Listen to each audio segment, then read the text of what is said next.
In this video, I will solve your doubts about how to use iPhone 14 as weighting scale and whether or not it is possible to do this. As you might be aware, a secret feature on some iPhone models was the option for you to weigh any objects that you place on the screen. You did this by visiting a certain website, and it was possible because of 3D Touch. 3D Touch uses capacitive sensors to measure the distance between the screen's backlight and the cover. Essentially, anytime that you press down on the screen, it would be able to get different readings on the weight that is being applied on the screen.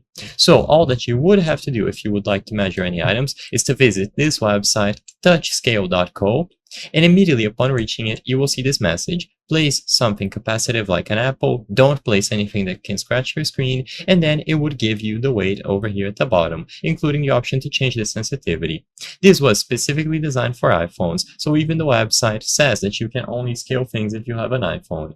Now, what about the iPhone 14? If you try to visit the website touchscale.co and you try touching the screen, placing an object on the screen, nothing will happen. So why is this? Does it have to be enabled or is it impossible? Sadly, 3D Touch is not available on the iPhone 14.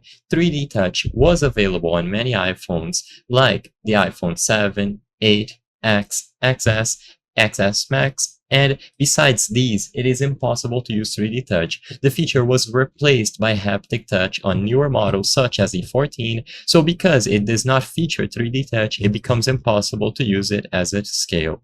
You cannot use your iPhone 14 here. However, if you have any of the other models that I mentioned, such as the iPhone 7, 8, X, XS, and XX Max, you just have to visit this website and place something on the screen. The purpose of this video is not to spread misinformation, but to let people be aware about the limitations of using the iPhone 14 as a weighting scale and why it's not possible to do this. If this video cleared up any questions that you had, please be sure to leave a like and subscribe for more very easy tips. Thank you for watching.